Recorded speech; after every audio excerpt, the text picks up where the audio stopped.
bienvenue dans cette nouvelle édition du Club Éco de la Tribune Objectif Aquitaine, un Club Éco qui s'inscrit dans le cadre des talents du vin. Martin Bouygues, bonjour. Bonsoir.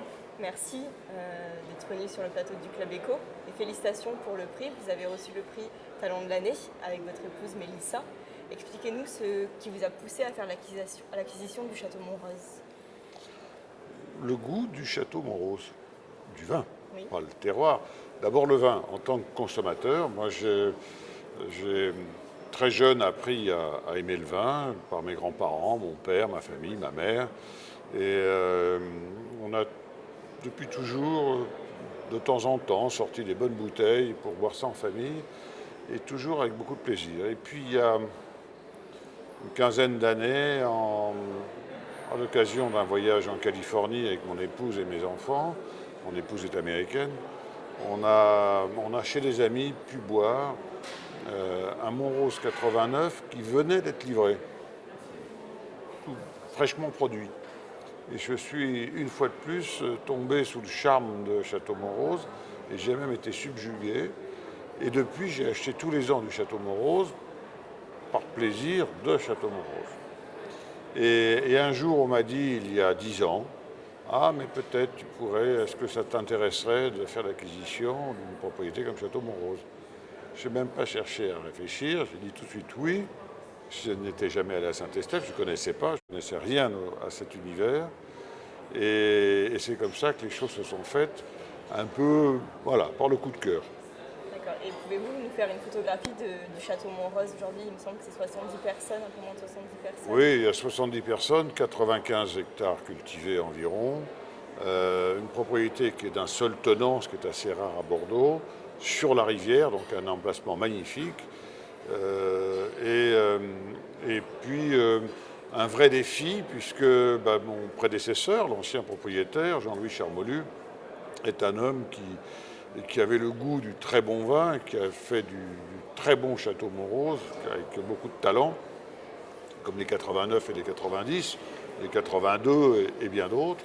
Et donc le défi était important à relever, et voilà, et nous avons essayé de relever le défi.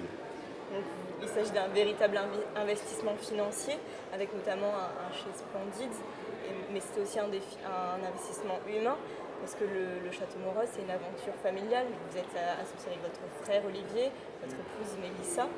Comment vous répartissez les rôles tous les trois? Alors d'abord, j'ai confié la présidence à mon épouse, Mélissa, et parce que je trouvais que c'était pour elle...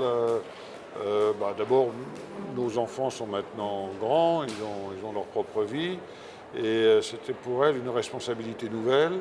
Et je pense que c'était aussi intéressant pour Montrose parce que je pense que c'est une femme moderne, élégante, raffinée, cultivée, et qui pouvait parler du vin de Montrose et du vin de Bordeaux très bien, un peu dans toutes les langues. Oui. C'est une américaine, mais très francophile et très francophone, passionnée par la France, et donc voilà, c'est comme ça que les choses se sont faites. Donc pour redresser le château, vous avez su vous entourer? Redresser, non, il n'y avait rien à redresser, parce que ça a toujours été une magnifique propriété. C'était plutôt, moi je ne connaissais rien à la viticulture, et donc la première personne que j'ai contactée, c'était Jean-Bernard Delmas, qui est une immense personnalité du vin à Bordeaux, puisqu'il a été le gérant pendant de très nombreuses années de Château-Aubryon et de la mission Aubryon, et donc c'était quelqu'un qui est à un niveau de connaissance tout à fait remarquable. Et on s'est extrêmement bien entendu, et depuis 10 ans, il nous a beaucoup apporté. Et nous avons été rejoints il y a 3 ans par Hervé Berland, qui a pris depuis la gérance. Et l'idée, c'est de se dire, l'objectif, il est simple, qualité, qualité, qualité, rien d'autre. On ne fait aucune concession à la qualité du vin, parce que c'était ça l'objectif, c'est le plaisir. Montrose, ce n'est pas un investissement financier en tant que tel, dont j'attendais une rentabilité, ce n'est pas ça du tout. C'est un investissement, bien sûr, important, mais c'est, comment dire, un peu comme quand vous achetez une œuvre d'art. Vous n'achetez pas une œuvre d'art avec l'idée qu'elle va vous rapporter de l'argent, vous achetez une œuvre d'art avec l'idée d'en profiter, d'en jouir. C'est un peu ça la philosophie. Justement, vous dites que c'était un pari, le Château Montrose. Aujourd'hui, le pari de la qualité, il est réussi. Vous avez décroché 2 fois la note magique de par cœur. 3 fois. 3 fois. Et comment vous avez accueilli ces 3 bonnes nouvelles? Avec beaucoup de plaisir, parce que je pense que ça concrétise les efforts que nous avons faits. Le 2014 a été très bien goûté, très bien noté par, je crois, l'ensemble des dégustateurs. Donc c'est là aussi un fort encouragement.